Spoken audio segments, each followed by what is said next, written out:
नमस्कार, आदाब, बहुत बहुत स्वागत है आप सभी का। आप देख रहे हैं मेरा खास कार्यक्रम नजर और नजरिया। मैं हूं आपके साथ बुशरा खानम फहद।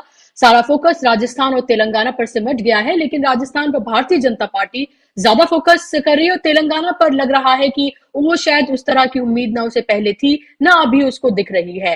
राजस्थान में तमाम नेताओं की एक के बाद एक वहां पर रैलियां हो रही हैं और वहीं कांग्रेस की अगर बात करते हैं तो कांग्रेस भी ताबड़तोड़ रैलियां वहां पर कर रही है। पूरा कांग्रेस का जो आला कमान है या टॉप लीडरशिप जो है उसकी तमाम रैलियां राजस्थान में होती हुई नजर आ रही है। 25 तारीख को राजस्थान में वोट डाले जाने हैं। आज भी राहुल गांधी की दो रैलियां हैं, एक रैली हो चुकी है, एक और उनकी रैली राजस्थान में होनी है।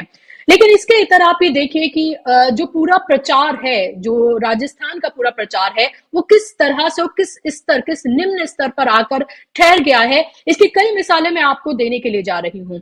यहां पर ऐसा लगता है कि प्रधानमंत्री इस पूरे प्रचार में एक गालियों का एक उन्होंने चिट्ठा जो है वो तैयार करके रखा हुआ है। उनके पूरे भाषणों में कोई एक चीज कॉमन नजर आती है तो वो है गाली, और वो अपनी गालियों का हिसाब बहुत अच्छे तरीके से रखते हैं। चाहे वो देश की इकोनॉमी का, बाकी चीजों का हिसाब उतने अच्छे तरीके से रखते हो या ना रखते हो, लेकिन वो सच है या झूठ है, उन्होंने एक पूरी लिस्ट जो है वो तैयार कर रखी है और वो बताते हैं हर बार हर रैली में जाके कि कैसे कांग्रेसी उनको गालियां दे रहे हैं। लेकिन वो ये भूल जाते हैं कि उनके जरिए कही गई जो बातें कांग्रेस के नेताओं को या फिर सोनिया गांधी से लेकर राहुल गांधी से लेकर तमाम लोगों को जो कुछ उन्होंने कहा है वो भूल जाते हैं।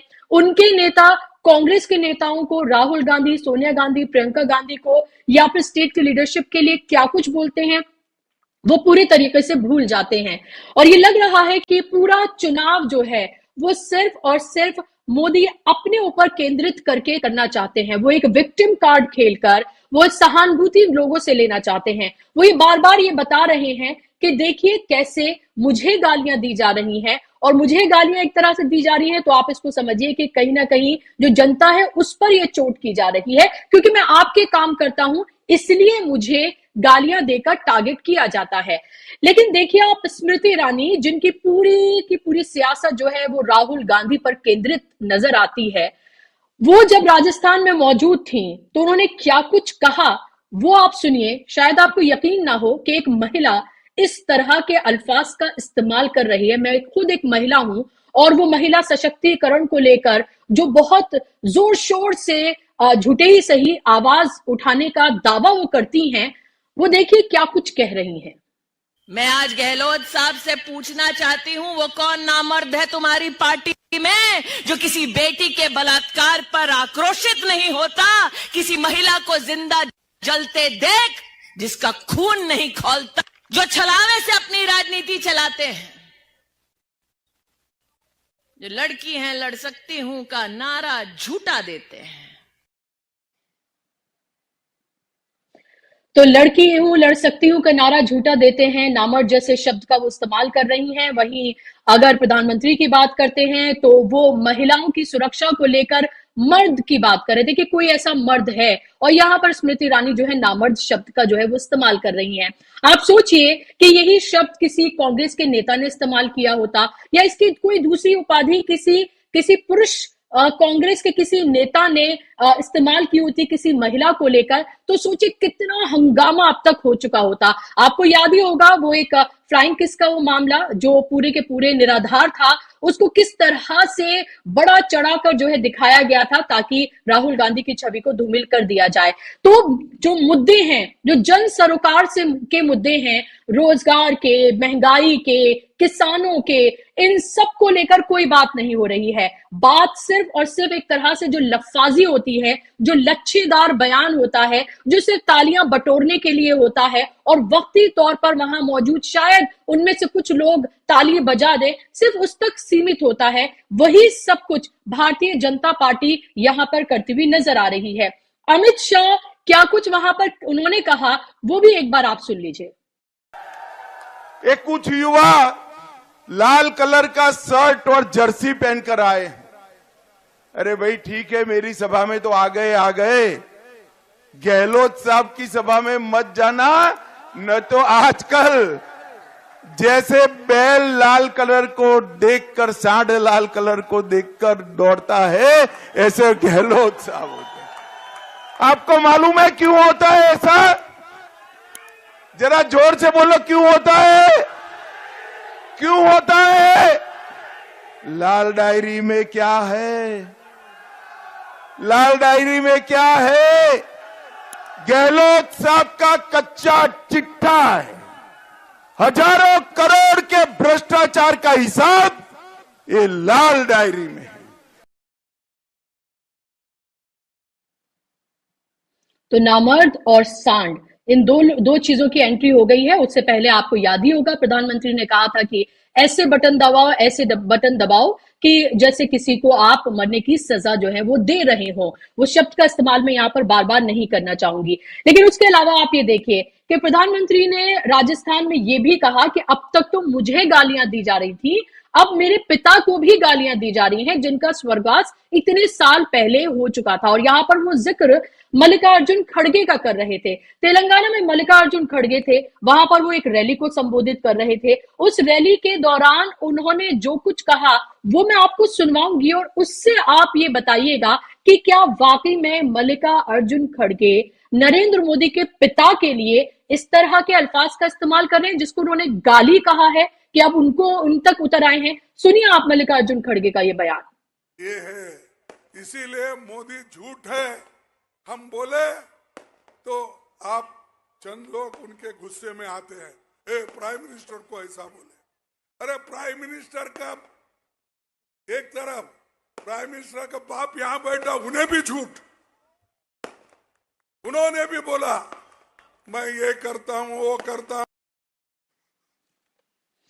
तो एक तरह से एक मुहावरे की तरह इस्तेमाल करते हुए वो केसीआर का यहाँ पर दरअसल जिक्र कर रहे हैं कि वो यहाँ पर बैठे हुए हैं। वो भी देखिए, उन्होंने भी ऐसे वादे किए थे और कितने वादे उन्होंने पूरे किए। आपको ये भी समझना चाहिए कि हिंदी, मल्लिकार्जुन खड़गे जो है वो साउथ इंडिया से आते हैं, तो हिंदी जो है उसमें उस तरह से वो फ्लुएंट नहीं है हिंदी बोलने में, तो कभी कभी अल्फाज इधर से उधर हो जाते हैं। लेकिन यहाँ पर उनके अल्फाज भी इधर से उधर नहीं हुए हैं। वो जिस तरह से जिस बात को वो कह रहे हैं उसको देखिए कैसे नरेंद्र मोदी ने अपने पक्ष में लेकर वो आए और ये कहा कि मेरे पिता के लिए इस तरह के शब्दों का इस्तेमाल किया जा रहा है। तो पूरी की पूरी राजनीति नरेंद्र मोदी की और पूरा का पूरा फोकस जो है इस चुनाव का राजस्थान में और इससे पहले जो दो राज्यों में आपने देखा, छत्तीसगढ़ और मध्य प्रदेश में, वो सब कुछ या तो सांप्रदायिक बातें की जा रही हैं, ध्रुवीकरण की बातें की जा रही हैं, मंदिर की बात की जा रही है, और या फिर आप देखिए कि इस तरह से मुझे गालियां दी जा रही हैं, मेरे पिता को इस तरह के शब्दों का इस्तेमाल किया जा रहा है, या फिर बटन दबाकर आप इस तरह से बटन दबाएं कि उनको जैसे आप मानो फांसी की सजा दे रहे हो। तो ये तमाम तरह का इसी तरह का कैंपेन करते हुए नजर आते हैं। मैं ये तमाम बातें आपको इसलिए बता रही हूँ और आपको समझाना इसलिए जरूरी है, इससे आप ये समझिए कि जब जब भारतीय जनता पार्टी नर्वस होती है, वो अपनी जीत को लेकर आश्वस्त नहीं होती है, हार उसको सामने नजर आती है, उसको इलेक्शन लगता है कि पूरी तरीके से अब फंस चुका है, तो ये तमाम हथकंडे अपनाए जाते हैं। और ये पहली बार नहीं है, लगातार आप इलेक्शन दर इलेक्शन इसी तरह से देखते हुए नजर आएंगे। कर्नाटक इसका सबसे बड़ा एग्जाम्पल है। तो इससे आप ये समझिए, मैं कोई आपको भविष्यवाणी नहीं कर रही हूं, मैं एक पत्रकार हूं, एक पत्रकार की तरह आपको सच साफ साफ दिखा रही हूं, जिससे आप ये समझ सकें कि कैसे राजस्थान का पूरा इलेक्शन भारतीय जनता पार्टी के लिए अटका हुआ है और वो इसीलिए उनका पूरा इलेक्शन कैंपेन भटका हुआ है। मेरे साथ दो खास मेहमान इस पर बात करने के लिए जुड़ गए हैं, जिनका तारुफ मैं आपसे कराना चाहूंगी। हम पूरी बारीकी से इस पूरे इलेक्शन कैंपेन को समझेंगे और राजस्थान की पूरी राजनीति को समझेंगे और भारतीय जनता पार्टी की क्या हालत है इसको भी हम समझेंगे। स्क्रीन पर आप देख सकते हैं दोनों मेहमानों को। अनिल सिन्हा जी हैं, वरिष्ठ पत्रकार हैं, जाना माना चेहरा हैं, मेरे साथ जुड़ गए हैं। Doctor Lakshman Yadav political analyst हैं, तमाम डिजिटल प्लेटफॉर्म पर आप उनको सुनते रहते हैं, उनकी मुखर तरीके से वो तमाम बातों को अपनी रखते हैं। दोनों मेहमानों का बहुत बहुत स्वागत, इस्तकबाल। अनिल सिन्हा जी, शुरुआत में आपसे कर रही हूं। ये जो आपने अभी तमाम बाइट्स आपने सुनी, ये भाषण की जो आपने क्लिप सुनी, इनको किस तरह से आप देख रहे हैं? क्या आपको लग रहा है कि पूरा इलेक्शन भारतीय जनता पार्टी के लिए अटका हुआ है, इसीलिए अब इस तरह की राजनीति पर वो पूरी तरीके से उतर आए हैं? एक नहीं, उनके लाइन से तमाम नेता इसी तरह की बात कर रहे हैं। आप ही बताइए कि नामर्द जैसे शब्द का इस्तेमाल करना और वो भी एक महिला के जरिए, ये कितना सही है। मैं एक महिला होकर इतनी अनकंफर्टेबल हो रही हूँ उसको लेकर। ना ना, देखिए, ये ट्रेंड है, मतलब नर्वसनेस तो है ही जिसके कारण वो आने लगा है, लेकिन सिर्फ नर्वसनेस नहीं है, ये जो लैंग्वेज ऑफ पॉलिटिक्स, जो ये भाषा, जो राजनीति की भाषा बदली है, उसको आप ट्रेस कर सकती हैं ऐतिहासिक रूप से, मतलब इतिहास के हिसाब से 10 साल में ये लैंग्वेज जो है, पॉलिटिक्स का लैंग्वेज और उसका तरीका पूरा बदला है। वो जो पूरा कंटेक्स्ट है उसको भी समझना चाहिए। ये तो है, पहली बात आपने कही उससे मैं पूरी तरह सहमत हूं कि राजस्थान हो या मध्य प्रदेश या छत्तीसगढ़, ये तीन, और या तेलंगाना और मिजोरम, पांचों राज्य के चुनाव बहुत कठिन जा रहे हैं बीजेपी के लिए, ये तो क्लियर है। और जो मतदान हो गए हैं उसके भी ट्रेंड्स जो अभी तक बक्से में बंद है, लेकिन जो अंदाजा है कि उनकी हालत अच्छी नहीं है, तो ये नर्वसनेस है। ये अगर चुनाव के हिसाब से देखेंगे तो निश्चित तौर पर जब आप हारने लगते हैं या आपको लगने लगता है, मतलब जिसको कहते हैं खिसियानी बिल्ली टाइप का की सिचुएशन आ जाती है, तो आप ये सब हरकतें करने लगते हैं।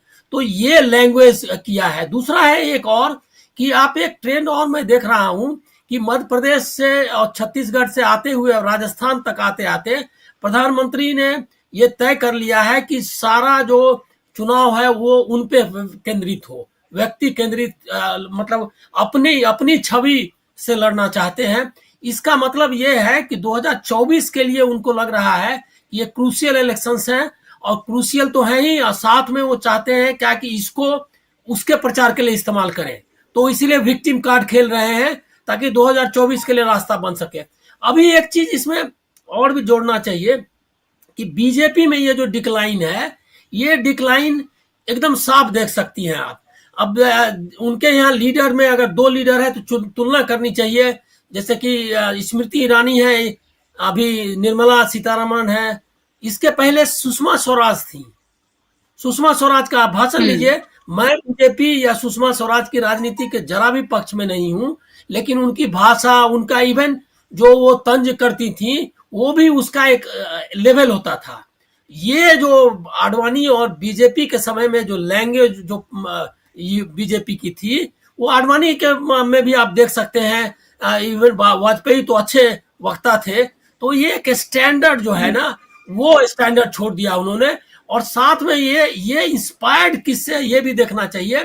अब उनका लैंग्वेज संबित पात्रा या अमित मालवीय जैसे लोग तय करते हैं, मतलब वो वही ट्रेंड सेट करते हैं। गाली गलौज, मतलब टीवी जो टेलीविजन पर जिस तरह से बात करते हैं आप, ये तरीके से, मतलब जिसको आप कह सकते हैं कि बहुत लो लेवल डिबेट, सनसनीखेज वाला, जो आपने जो मतलब नेशन वांट्स टू नो वाले जो एंकर हैं, वो ट्रेंड, मतलब उन्होंने राजनीति और ये जो फर्क है कम्युनिकेशन का, जो सारा स्टाइल जो राजनीति में आप कम्युनिकेट करते हैं वो कंटेंट से करते हैं, कंटेंट जीरो हो गया है। प्रधानमंत्री भी ये जो सब कहने लगे हैं कि हमको गाली दे रहे हैं, हमारे बाप को गाली दे रहे हैं, हमारी जाति को गाली दे रहे हैं, ये जो उनका है, इसका मतलब उनके पास अब कहने के लिए कुछ भी नहीं है। राजस्थान में कहेंगे क्या? अब ये अब देख लीजिए आप। अब मैं 2-3 लाइन और लेता हूं कि अब देखिए, वो बताते हैं कि पेट्रोल की कीमत राजस्थान में ज्यादा है, 10 रुपए या 12 रुपए जो भी है, और उत्तर प्रदेश में कम है। ये सब क्यों? अरे पेट्रोल की कीमत तो अंततः लोकल टैक्सेस का अलग हिस्सा है, वो उसमें हिस्सा कोई राज्य कम कर दे, कोई ज्यादा कर दे, लेकिन वो कीमत तो तय होती है केंद्र सरकार से ना। लेकिन ये जो गलत बयानी है, जिसको आप झूठ कह सकते हैं, वो भी कर रहे हैं। तो मैं ये मानता हूं कि एक तो ये जनरल ट्रेंड है कि जो डिक्लाइन हुई है डेमोक्रेसी में, और उसकी पॉलिटिक्स में डिक्लाइन हुई है। कोई प्रेस कॉन्फ्रेंस नहीं करना, उनको कम्युनिकेट करना नहीं है, वन साइडेड मन की बात करनी है। उसमें भी कंटेंट कुछ हो तब ना, कोई कंटेंट नहीं है, इसीलिए ये गाली गलौज पर उतर आई है। अब ये जो मैडम है, इनको आप देख लीजिए कि ये वहां पर रेप की बात उठाती हैं राजस्थान में। निश्चित तौर पर महिलाओं के खिलाफ जो भी अत्याचार, राजस्थान हो, उत्तर प्रदेश हो, हिंदी पट्टी में जो हालत है, जिस तरह की बंदिशें हैं, जिस तरह का माहौल है, वो उसमें सबको जिम्मेदार मानना चाहिए। मैं उसमें कोई कांग्रेस को छूट देने के लिए तैयार नहीं हूं या बाकी पार्टियों को, लेकिन उस आप हाथरस देख लीजिए, उन्नाव देख लीजिए, आप देख लीजिए, आप मणिपुर देख लीजिए, इसमें स्मृति ईरानी कहाँ कहती है। आप कई बार एक जेंडर मतलब जो आप औरत को एम्पावर करने की बात करने वाले या उसके आधार पर अगर आप आते हैं तो कम से कम एक मतलब लेवल आपका होना चाहिए जिसमें कि ईमानदारी दिखे।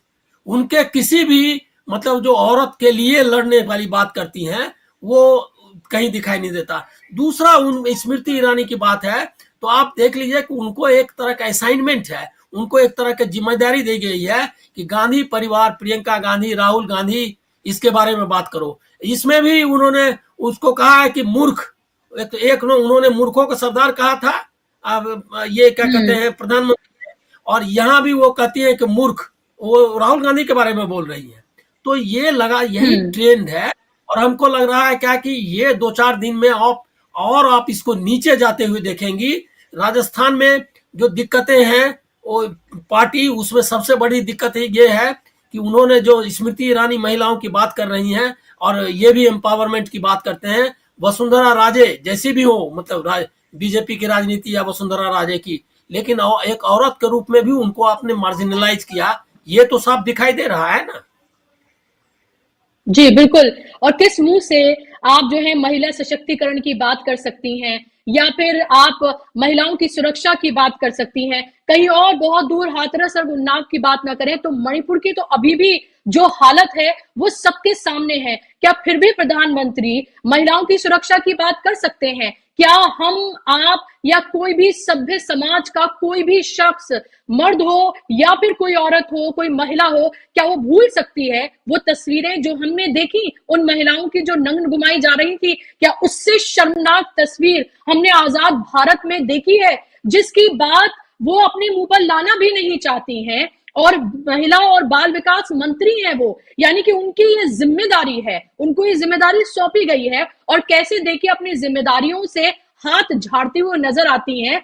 मजबूर उन्हें होना पड़ता है पार्लियामेंट में मणिपुर की बात करने के लिए, लेकिन उससे पहले वो छत्तीसगढ़ और राजस्थान की बात करती हैं, और फिर कहीं जाकर मणिपुर का जिक्र मजबूरी में वो जैसे तैसे करती हुई नजर आती हैं। तो ये है भारतीय जनता पार्टी का असली चेहरा। डॉक्टर लक्ष्मण, आप जो ये बयानबाजी हो रही है इसको आप कैसे देख रहे हैं? ये निम्न स्तर पर राजनीति तो हमने 10 सालों में देख ली कि शायद इससे निम्न और नहीं हो सकता, फिर कोई बयान सुनते हैं, फिर शायद हमारे कानों को आदत तो नहीं होती, लेकिन लगता है कि शायद इससे नीचा और कुछ नहीं होगा। फिर कोई इलेक्शन आता है और फिर हम देखते हैं ओ इससे नीचे भी स्तर जा सकता है। अभी तो 2024 का इलेक्शन बचा है जो कि सबसे बड़ा इलेक्शन है और सबसे मुश्किल इलेक्शन है, उसमें तो ना जाने क्या क्या हमें सुनने के लिए मिलेगा। तो ये कैसे देख रहे हैं? आपको लग रहा है कि भारतीय जनता पार्टी जब उसको लगता है कि उसके पास और कोई तरकश में कोई तीर नहीं बचे हैं तो वो तमाम अपने बाण जो है वो छोड़ देती है, और वो यही है उसके बाण, सांप्रदायिकरण, राम मंदिर की सियासत, या फिर कांग्रेस को कोसना, या फिर अपने लिए विक्टिम कार्ड खेलना और बताना कितनी गालियां, और या फिर भाषा का स्तर इस हद तक ले आना कि शायद एक स्वस्थ लोकतंत्र में उसकी कल्पना नहीं कर सकते आप। शुक्रिया, आपने भाषा की बात की है। इस समय देश में नेताओं का, जैसे मुझे बयान याद आ रहा है कि रुपया गिरता है, ये बड़ी बात नहीं है, जितना रुपया गिरता जाता है उतना प्रधानमंत्री का कद गिरता जाता है। वैसे ही अब भाषा ज्यादा गिर रही है या नेताओं की राजनीति का स्तर गिरता जा रहा है, खासकर बीजेपी की बात करें तो अभी इन दोनों में होड़ लगी हुई है कि कौन ज्यादा गिर रहा है। दूसरी बात ये कि मैं भाषा विज्ञान का विद्यार्थी हूँ। दिल्ली विश्वविद्यालय में हम लोग भाषा पढ़ते पढ़ाते हैं और ये बात बखूबी समझते हैं कि जब मनुष्य का तर्क कमजोर पड़ता है, तथ्य नहीं होते हैं, तो भाषा तल्ख होती है। वो इस तरह से मुझे कलीम आजिज का एक शेर याद आ रहा है, मैं इसको दर्ज करना चाह रहा हूं कि वो बहुत प्रसिद्ध शेर है कि दामन पे कोई छींट न, खंजर पे कोई दाग, तुम कत्ल करो हो कि करामात करो हो, बकने भी दो आजिज को, जो बोले है बके है, दीवाना है दीवाने से क्या बात करो हो। तो अब इस समय जो सियासतदान है वो इस स्तर पर चले गए, गालियां गिन रहे हैं। अरे भाई, कभी यह भी बोल दीजिए कि ऐसा काम नहीं करना चाहिए कि कोई आपको गाली दे। गांव में हमारे ये कहते हैं कि गाली खाने का काम क्यों करते हो, एक तो ये बात, लेकिन फिर भी किसी ने वैसी गालियां नहीं दी। लेकिन देश के प्रधानमंत्री, जब सबसे बड़े नेता उनकी पूरी भाषा हम्म। पर करें, तो उनकी पूरी भाषा शैली इसीलिए इतनी तल्ख होती जाती है और कुछ झूठ बोलने में वो माहिर है। अब जैसे अभी आपने अपने इंट्रो में एक सबूत पेश कर दिया, मल्लिकार्जुन खड़गे का बयान सामने रखा जाए और उस पर ये देखा जाए और किसी भी भाषा विज्ञानी से इसका विश्लेषण कराया जाए कि इसमें आपके पिताजी का अपमान कहाँ है। अब जैसे अब ये 2013 से शुरू हो गया था और ये 9-10 साल हो गया। किसी व्यक्ति ने कहा कि ये काम बहुत नीच किस्म का काम है और किसी व्यक्ति ने उसको कहा कि इसने मुझे कह दिया। ये वहां से शुरू हुआ है। उसके बाद से हम्म। लगातार सवाल पूछा जाएगा कि आपने 2 करोड़ रोजगार देने को कहा था, 15 लाख देने को कहा था, बुलेट ट्रेन चलाने को कहा था, हवाई चप्पल वाले को हवाई जहाज में बिठाने को कहा था। फहरिस्त लंबी की लंबी है, इसमें कोई भी चीज गिनाने की नहीं है और आप केवल यह दिखाने के लिए सिंपैथी गेन करते हैं। देखो मुझे वो गाली दे रहे हैं। और अब भाषा की बात हो रही है तो नई संसद बनी थी, प्रधानमंत्री ने जैसे ही कुछ घंटे पहले कहा कि यहां भाषा तय करेगी, काम तय करेगा, रवैया तय करेगा कि कौन उधर बैठेगा और कौन इधर बैठेगा। कुछ ही देर बाद उन्हीं के एक चुने हुए सांसद रमेश बिधोड़ी ने दूसरे चुने हुए सांसद दानिश अली को उसी नए सदन में खड़े होकर क्या क्या गालियां नहीं दी। इस पर कोई माफी नहीं, कुछ भी नहीं। तो ये असल में बुशरा जी, भारतीय राजनीति में मैं एक प्रतीक बार बार इस्तेमाल करता हूं भाषा के लिहाज से कि कई बार ना वो किनारे बैठकर पत्थर मारा जाता है कि तालाब में तरंग कितनी उठ रही है। तो इस देश के प्रधानमंत्री जेपी, इन्होंने कई कई बार वो तरंग चेक कर ली। उन्हें ये समझ में आ गया था कि इस देश की जनता को बरगलाना आसान है, इस देश की जनता के सामने झूठ बोलना आसान है। नाली के गैस से चाय बना लेंगे, बादल रडार काम नहीं करेगा, लोग इस पर भी मान लेते हैं। और इस तरह होता है तो इस देश की जनता को जब वो सवाल पूछने लगेगी तो हम उसको इमोशनल ब्लैकमेल कर सकते हैं। अब ये बताइए कि वह इमोशनल ब्लैकमेल करने का पूरा इस चुनाव में सामने आ रहा है। भाई एक एक एक दृश्य और है, मुद्दे पर कैसे घिरते हैं। लगातार आप जाति जनगणना का विरोध कर रहे हैं, बिहार में जाके अमित शाह जाति जनगणना का समर्थन कर रहे हैं। कल अमित शाह गिना रहे थे कि ओबीसी के लिए उन्होंने क्या क्या किया। मैं ओबीसी भी हूं तो मैं उसका जवाब एक पूछना चाहता हूं देश के अमित शाह से। अमित शाह ये बात बताएं कि इस देश में जाति जनगणना ओबीसी का सबसे बड़ा मुद्दा है, तो नरेंद्र मोदी ने 2021 के बाद से अब तक जाति जनगणना क्यों नहीं की। खुद अपनी जाति बताकर वोट लेना हुआ तो उनको आगे कर दिया, और अब जाति जनगणना का बात आ रही तो कह रहे कि वो लिखी जाती है गरीब की, तो वहां जाति का ये बीजेपी की तेज हो गई है। असल में वो मुद्दों से ध्यान भटकाकर जिन मुद्दों पर बुरी तरह बीजेपी घिर चुकी है, उनके सारे वादे झूठे अब साबित हो चुके हैं। वो आज नौजवान पूछ रहा है रोजगार, तो वो कह रहे हैं 370 हटा दी। साफ चुनाव में ये भाषण दिया जा रहा है। नौजवान कह रहा है कि गांव गरीब कस्बे के लोग कह रहे हैं कि आप महंगाई कम करने आए थे कि बहुत हुई महंगाई की बार, अब की बार फलाने की सरकार, तो हमारा सिलेंडर इतना रुपया क्यों, तो कह रहे हैं कि मंदिर वहीं बना दिया है, फ्री में दर्शन कराने ले जाएंगे। तो दोनों तरफ की रणनीति साथ चल रही है। उनसे पूछा जा रहा है कि आपने हमारा हक अधिकार क्यों नहीं दिया, शिक्षा कहां है हमारी, हमारा रोजगार कहां है, तो कह रहे हैं ट्रिपल तलाक करा दिया था ना। कश्मीर के नाम पर वोट मांग रहे हैं, मंदिर के नाम पर वोट मांग रहे हैं, राम के नाम पर वोट मांग रहे हैं, और उसके बाद ट्रिपल तलाक पर वोट मांग रहे हैं। तो 24 के लिए क्या बचा है? इसका मतलब आपने काम कुछ नहीं किया। तो अब इस पे भी लग रहा है, लोगों को लगता है कि अरे इसके नाम पर वोट दिया जाए। तब इमोशनल ये कार्ड खेला जा रहा है जिसमें विपक्ष को ही डिलेजिटिमेट कर दिया जाए। और एक आखिर में एक एग्जांपल देता हूं, नीतीश कुमार के उस बयान से इस तरह सहमत हुआ जा सकता है कि नीतीश कुमार जो कहना चाह रहे थे, उनकी मंशा ठीक थी, लेकिन भाषा के शब्दों का चयन हो सकता है कि उससे असहमति हो जाए कि भाई वहां इस बात को दूसरे ढंग से कहा। लेकिन जो काम नीतीश कुमार ने किया उस पर डिबेट नहीं हुई, और नीतीश कुमार के उस बयान को लेकर के उन लोगों ने भी जबान खोलकर महिला विरोधी उनको कहना शुरू कर दिया, जो लोग एक तो वो रिमोट से लहंगा उठाने का गाना बना रहे, शराब पीने का गाना बना रहे, ऐसे ऐसे सांसद हैं बीजेपी के, और वो महिला नेत्री जिनका बयान आपने सुनाया है। और मैं बार बार इस बात को दोहराऊंगा, मणिपुर पर जिसकी जुबान नहीं खोली, हाथरस में बेटी की लाश को बिना परिवार की सहमति के जिंदा जला दिया गया, हाथरस पर स्मृति ईरानी की जबान नहीं खुली। द्रौपदी मुर्मू जी पहली आदिवासी महिला हैं इनको तक नहीं मणिपुर पर बोलने दिया गया। मणिपुर में आदिवासी महिलाओं को नंगा घुमाया गया और एक आदिवासी मुहिम है वो नहीं बोली। और स्मृति ईरानी इस तरह से सवाल करती है, इसका मतलब बीजेपी बुरी तरह हार रही है और उसके पास अपने न काम गिनाने के हैं न उनके पास कोई चुनावी एजेंडा है। इसलिए वो इमोशनली देश की जनता को अब ब्लैकमेल करके वोट लेने की ये साजिश है जिसमें इनकी भाषा गिरती जा रही है। भाई मूर्खों का सरदार कौन? सियासत में ये भाषा देश का प्रधानमंत्री बोल सकता है किसी के लिए? अच्छा भाई, मूर्खों का सरदार अगर पूछना है तो जिसका जनरल नॉलेज इतना खराब हो कि कबीर, गुरु नानक से लेकर के विवेकानंद सबको एक साथ एक सब में खड़ा कर दे, वो कौन सी पढ़ी लिखी बात थी?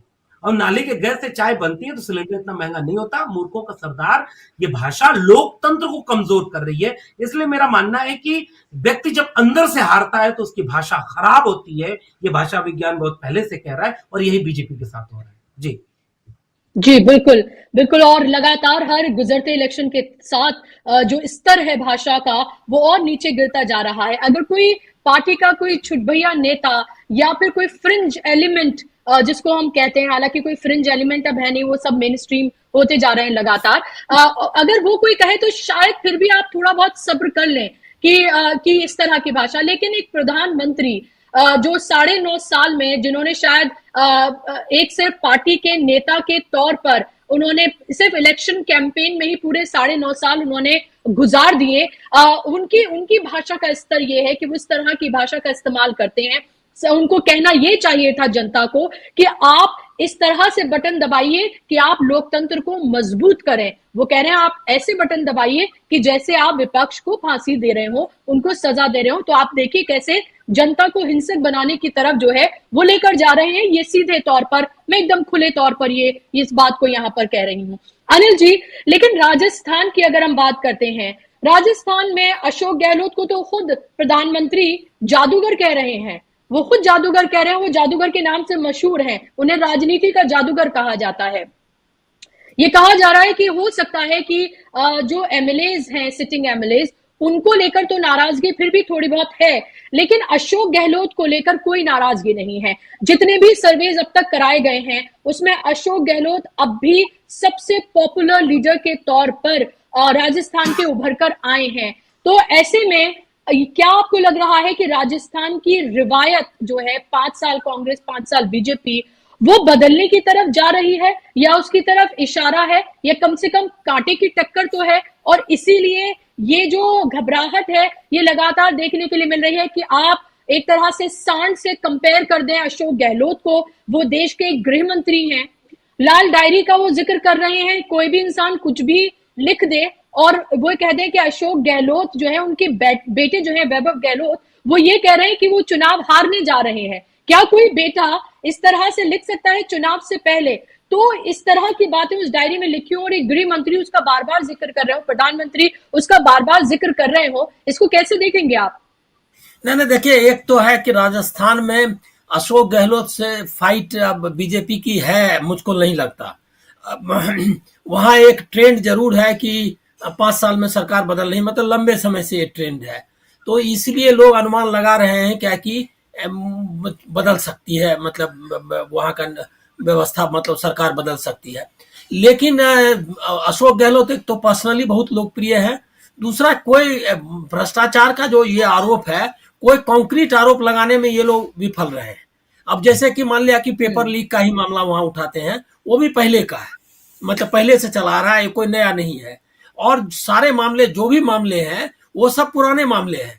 और ये जो लाल डायरी वाली बात है वो तो फिक्शन है। फिक्शन मतलब देखिए क्या है कि बीजेपी की पॉलिटिक्स में जो फिक्शन और रियलिटी, इसमें फर्क खत्म कर देते हैं। वो ये संघ परिवार का शुरू से रहा है, क्योंकि आप जैसे सुनते हैं कि राहुल गांधी मुसलमान है, ये मतलब कि आपको व्हाट्सएप यूनिवर्सिटी में कहीं भी राहुल गांधी मुसलमान आपको सब जगह बताया जाता है। और लोगों ने मान लिया है, एक बड़ा सेक्शन औरतों का या जो पढ़े लिखे लोगों का, मध्य वर्ग का, वो मानता है कि राहुल गांधी मुसलमान है। तो ये जो फिक्शन और रियलिटी का जो फर्क है वो मिटा देते हैं। यही है अशोक गहलोत की लाल डायरी। अगर लाल डायरी है और लाल डायरी में कुछ चिट्ठे हैं तो उसको लाइए ना सामने, कोई मना किया है? वो लाल डायरी लहरा चुका है, वही लाल डायरी को बाहर लाओ। लेकिन यही लाल डायरी से ज्यादा नरेंद्र तोमर की डायरी तो निकल आई ना। उसमें तो कोई डायरी नहीं, कॉन्क्रीट बात कर रहा है सीधे उनका बेटा। और वो आदमी जिसने बात की है वो उसको ये कर रहा है कि यही हमने किया है, मतलब कह रहा है कि ये हमारी बातचीत है। मतलब एक किरदार जो दोनों बातचीत का एक आदमी, वो भी कह रहा है, ये भी नहीं कह रहे कि हमने बातचीत नहीं की है। मतलब कह रहे हैं फेक है वगैरह बोलते हैं, लेकिन साफ साफ नहीं कह रहे कि मैं नहीं हूं। उसके बाद ये चार वीडियोज आ रहे हैं, कॉन्क्रीट हैं, उस पर क्या कह रहे हैं। दूसरा, अपने रमेश बिधूड़ी की चर्चा हुई, वो शख्स वहां पर क्या कर रहा है, वो तो वहां पर बोल रहा है कि लाहौर से यहाँ संचालित हो, मतलब लाहौर से, मतलब उसको पाकिस्तान में जो पटाखे फूटेंगे वाला जो मुहावरा है उसी टाइप का वो वहां पर स्टेटमेंट्स दे रहा है, जो दानिश अली को जिस तरह उसने किया। तो देखिए ये क्या है कि फिक्शन और रियलिटी दोनों इसीलिए अलग साथ हो गया है कहानी बनाने में, क्योंकि दूसरा वही जो बात हुई कि कंटेंट नहीं रह गया। अब राजस्थान में अगर आप मान लिया जाएंगे कहने के लिए कि केंद्र सरकार को आप वोट इसलिए दीजिए, डबल इंजन की सरकार इसलिए बनाइए क्योंकि हमने बहुत बेहतरीन काम किए हैं, तो उसके लिए उनके पास कुछ है नहीं। अब देख लीजिए कि कैसा, मतलब मैंने पेट्रोल वाला आपको कहा, उसमें तो पता चलता है ना कि केंद्र सरकार कितना विफल रही, लेकिन इसके लिए वो उदाहरण ले रहे हैं कि 10 रुपए 15 रुपए जो ये किया है, मतलब उत्तर प्रदेश ने, उसका उदाहरण ले रहे हैं। और कितना कमाया, मतलब कितने पैसे कमाए, मतलब पेट्रोल में के लिए, पेट्रोल में सरकार ने, उसका सारा इस्तेमाल जो राहुल गांधी कहते हैं वो की गया उसके साथ में। मतलब आप अडानी और दूसरे को जो उनके माफ कर रहे हो, उनको पैसे दे रहे हो। तो एक चीज में आप फर्क देखिए राजस्थान में क्या है कि एक और चीज को इग्नोर मत करिए कि वो जो अटैक कर रहे हैं वो अटैक सिर्फ गहलोत पे नहीं है, वो गहलोत जो उनकी वसुंधरा राजे है उस पर भी अटैक है। क्योंकि वसुंधरा, ये जो आप बार बार वो बोल रहे हैं हमको वोट दो, हमको वोट दो, इसका मतलब वो कह रहे हैं कि वसुंधरा राजे को की तरफ मत देखो, मतलब उनको सीन से हटाने के लिए खुद मैदान में आ गए। पहले मुझको लग रहा था कि वसुंधरा राजे को या जैसे शिवराज सिंह चौहान को या रमन सिंह को रिप्लेस करेंगे किसी लोकल लीडर से, लेकिन किसी लीडर को देखना नहीं चाहते ये नरेंद्र मोदी। उनको लगता है कि मैं ही रहूं सब जगह, तो इसीलिए राजस्थान में अब उन्होंने मोदी वर्सेस गहलोत करा। अब बताइए कि प्रधानमंत्री और ये क्या कहते हैं गहलोत में, मतलब मुख्यमंत्री, ये कोई मतलब इस तरह का मैच कोई होना चाहिए क्या? लेकिन आप देख लीजिए कि ये काउंटर प्रोडक्टिव है। काउंटर प्रोडक्टिव इसलिए है कि मध्य प्रदेश का चुनाव जिस तरह कर्नाटक में उन्होंने अपने नाम पर करीब करीब वोट मांगा था, हिमाचल के नाम में मांगा था, और क्या हालत हुई, हारेंगे तो 2024 में उनकी और मतलब ये कम होगी, जो चांसेस है उनके जो लोकप्रियता कम होगी।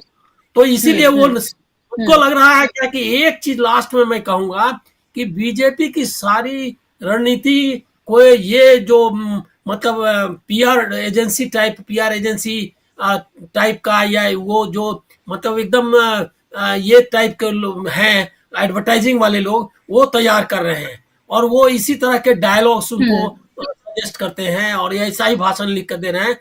हमको लग रहा है क्या कि अगर प्रधानमंत्री अपनी इमेज बचाना चाहते हैं तो उनको पहले वो जो जिसका लिखा भाषण वो पढ़ते हैं उसको बदल देना चाहिए उस लेखक को, नहीं तो उनको और भी इस तरह के डायलॉग वो अभी मतलब लोगों को सुनाएंगे। ये आदेशा मुझको है। जी बिल्कुल, लेकिन वो उनको पसंद आता है, जो लेखक उनका है वो उनका बहुत प्रिय है, और इसीलिए उस लेखक को जो भी उनका कैरेक्टर है स्पीच का, क्योंकि उनको लग रहा है कि उन्होंने बहुत छांट कर को रखा है और वो तमाम जो कुछ लिख रहा है उनके लिए, उससे उनको मजा आ रहा है। लेकिन यहाँ पर डॉक्टर लक्ष्मण, अगर हम भाषा के स्तर की तो हम बात कर रहे हैं, लेकिन आप ही देखिए कि एक तरफ वो सरकार है जो 9.5 साल से सत्ता पर काबिज है, 10 राज्यों में उसकी सरकार है, और वो एक तरह से कहती है कि दुनिया की वो सबसे बड़ी पार्टी है, आरएसएस जैसा उसके पास संगठन है। आप ये देखिए कि कॉर्पोरेट जो है उसके साथ इस तरह से खड़े हुए लगातार राहुल गांधी करते हैं। तमाम जो कॉर्पोरेट मीडिया है वो बिल्कुल नतमस्तक उनके पैरों में गिरा पड़ा है, अपने तमाम देखी होंगी कि हाथ जोड़कर और उनमें से कैसे वो 4 लोगों की जो तस्वीर है वो भी शायद मैं यहाँ दिखा नहीं सकती, उनमें किस किस तरह से तिहाड़ गए हुए लोग भी उसमें शामिल थे और प्रधानमंत्री उनके साथ हाथ जोड़कर खड़े थे। ये सब कुछ उनके पास है। सारी एजेंसीज हैं जिसको लगातार कांग्रेस के का दुरुपयोग किया जा रहा है और सिर्फ विपक्ष के नेताओं को टारगेट किया जा रहा है। सब कुछ होने के बाद दंड भेद की सियासत, 9.5 साल, सबसे बड़ा दल, सब कुछ होने के बावजूद भी अगर इस स्तर पर आकर राजनीति उनकी पड़ रही है तो क्या वाकई में ये बताने के लिए काफी नहीं है, जन के खोलने के लिए काफी नहीं है कि कुछ नहीं किया गया है इन 9.5 सालों में, सिर्फ लफ्फाजी की गई है और धर्म के नाम पर बांटा गया है और फिर से वही किया जा रहा है। देखिए, पहले तो अनिल जी ने जो अभी संदर्भ किया कि वो कौन लिखता है भाषण, तो एक बड़ा एक सिनेमा अभी आया था कि भाषण में एक शब्द बदल दिया तो उसका कितना बड़ा मजाक उड़ गया था। लेकिन मैं बताऊं अनिल जी, वो बहुत बहुत चाहने वाला आदमी नहीं है। प्रधानमंत्री को जो भाषण लिखता है उसको जरा उसका रीअपॉइंटमेंट देखना चाहिए। अब बताइए, उसको अच्छी भाषा लिखनी चाहिए, वो गाली गिन के बताता है कि सर आपको इतनी गाली दी गई, सर आप ये बोलिएगा, ऐसे बोलिएगा। मुझे लगता है कि पूरी बीजेपी का भाषण एक ही आदमी लिखता है। वो क्या प्रधानमंत्री, जैसे इस बात को तय नहीं किया जा सकता ना कि ज्यादा बड़ा झूठ कौन बोलता है, गृह मंत्री बोलते हैं कि प्रधानमंत्री बोलते हैं कि बीजेपी के राष्ट्रीय अध्यक्ष बोलते हैं। ये एक रेस है जिसमें सब दौड़ रहे हैं। एक तो ये बात तो जरा नजर रखें, वो कांग्रेस का काम कर रहा है वो आदमी या विपक्ष का काम कर रहा है। दूसरी बात ये कि बुशरा जी, मैं इस बात से सहमत नहीं हूं आपकी कि पिछले इतने सालों में कुछ नहीं किया। इन्होंने बहुत कुछ किया है। इन्होंने इस देश में सांप्रदायिकता की आग लगाई है। इस देश में इन्होंने शिक्षा नीति बना करके कोविड की आड़ में जब 3 कानून एक साथ पास किए गए, जब दुनिया कोविड से लड़ रही थी, दुनिया पर, इंसानियत पर खतरा था, तो वो आपदा में अवसर बनाने वालों ने कृषक कानून पास किए, मजदूर यूनियन पर मजदूरों का काम किया और नई शिक्षा नीति पास की। तीनों बिना बहस के सदन में पास कर दिए गए। किसान इस देश के जागरूक और समझदार थे, फसलों और नस्लों को बिकने से बचा लिया, मगर नई शिक्षा नीति को, यानी देश के स्कूल, कॉलेज, विश्वविद्यालय को इस देश के लोग बिकने से नहीं बचा पाए। तो इन्होंने शिक्षा बेची है, इन्होंने सांप्रदायिकता बढ़ाई है, इन्होंने इस देश में आरक्षण को तबाह किया है, इन्होंने इस देश की सरकारी शिक्षा और सरकारी नौकरी को बर्बाद किया है, बेचा है। इन्होंने 12 लाख करोड़ रुपया एनपीए अपने दोस्तों का माफ किया है।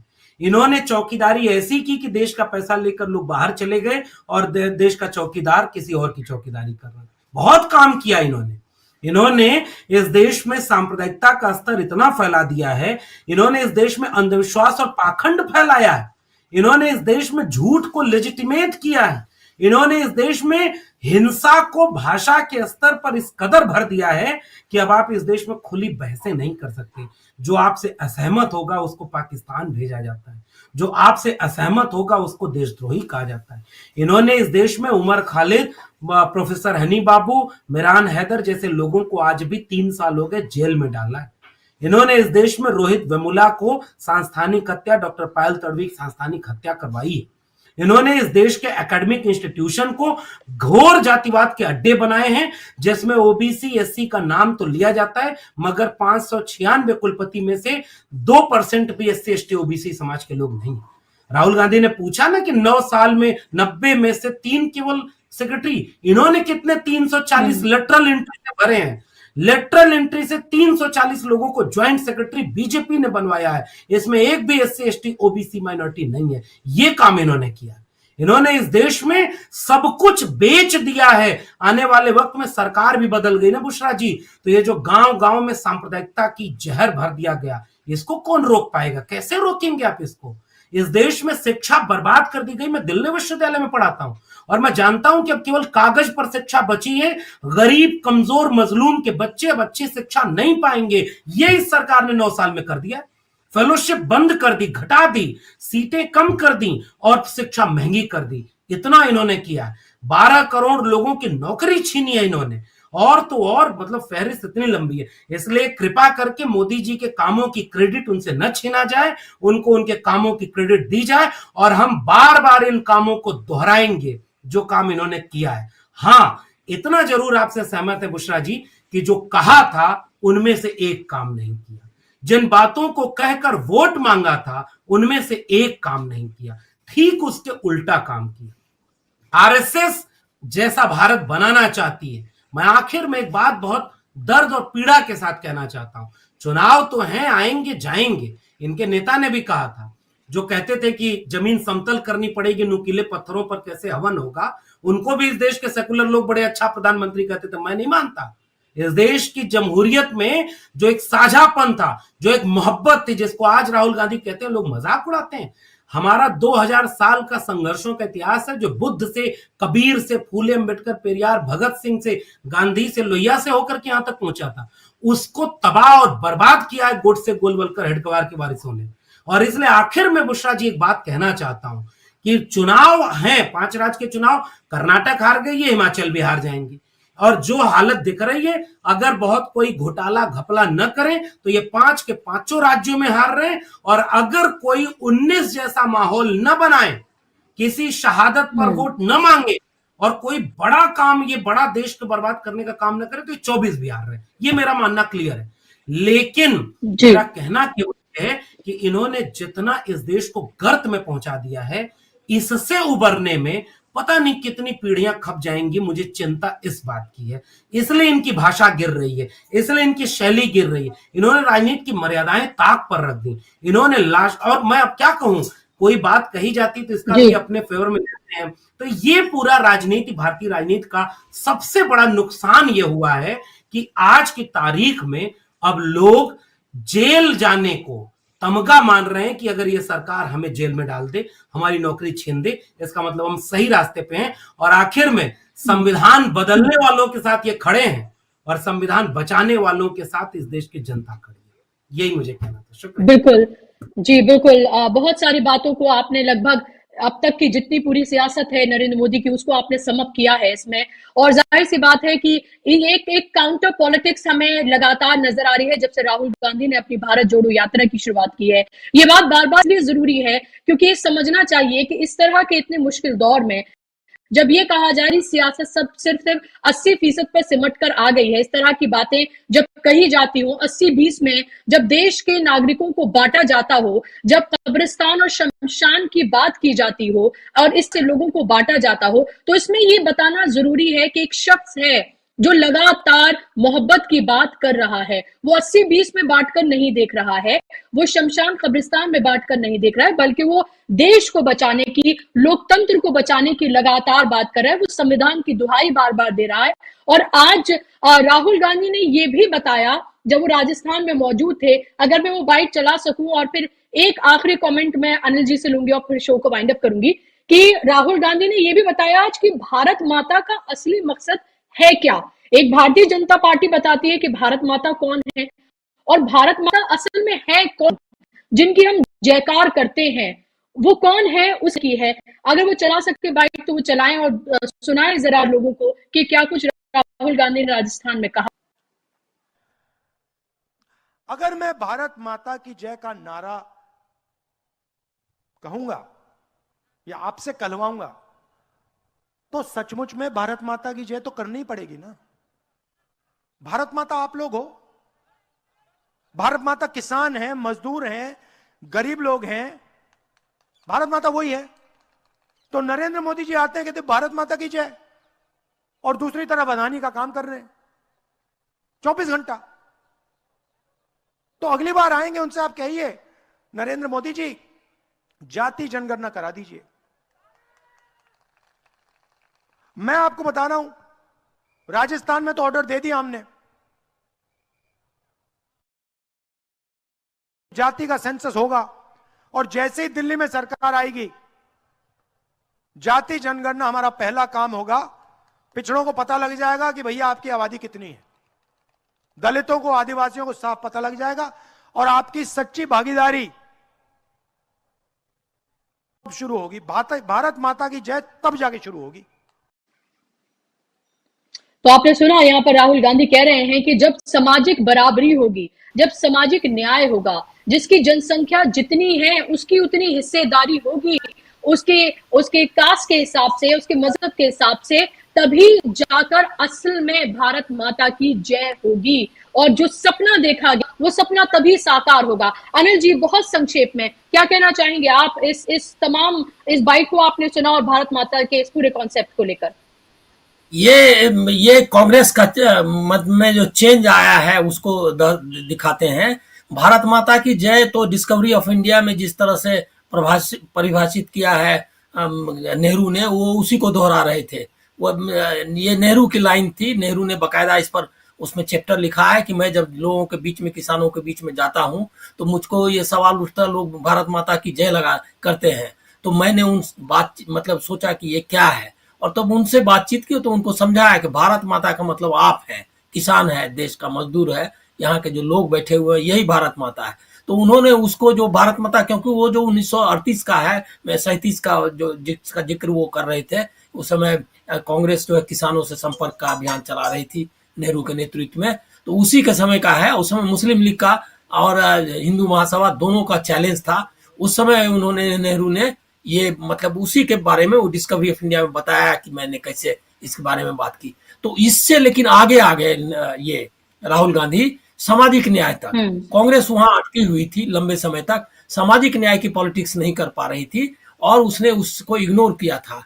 ये जब उसको भारत माता की जैसे वो जाति जनगणना की बात करते हैं और भागीदारी की बात करते हैं, बराबरी की बात करते हैं सामाजिक के हिसाब से, तो वो यहां से आगे। तो मैं एक लास्ट में समअप करूंगा कि आप सब लोगों ने कहा, आप समझ लीजिए क्या कि एक 9 साल में आपको ध्यान हो या ना हो, मैंने तो अखलाक की जो पहली जो मॉब लिंचिंग हुई थी उसको मैंने कवर किया है। मैं उनके जहां हुआ था, अखलाक से लेकर के आपने देखा कि मॉब लिंचिंग एक नॉर्म बनने लगा और उसके बाद एक तरह से इसको नॉर्मलाइज कर दिया। जो ये जो जिस तरह का मतलब जेनोसाइड आप कहें या ना कहें, लेकिन आपने एक कम्युनिटी को इस तरह से टारगेट किया, वो उसको कर दिया था।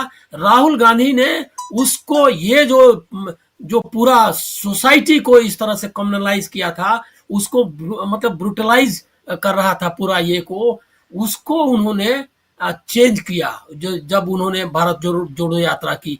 और ये एक ऐतिहासिक चीज है कि उन्होंने इसको एस्टेब्लिश कर दिया कि नफरत के खिलाफ मोहब्बत ही पॉलिटिक्स हो सकती है। तो ये आप देखेंगे कि राजस्थान हो या जो भी चुनाव चल रहे हैं या 2024, उसमें उन्होंने एक पॉलिटिक्स का जो फ्रेम है उसको उन्होंने तय कर दिया। इनको दिक्कत ये आ रही है कि इनको लग रहा था कि हिंदुत्व मतलब राम मंदिर, मॉब लिंचिंग सब मिला करके एक ऐसा माहौल बना लेंगे कि ये तो इसीलिए 2047 तक की बात करने लगे थे।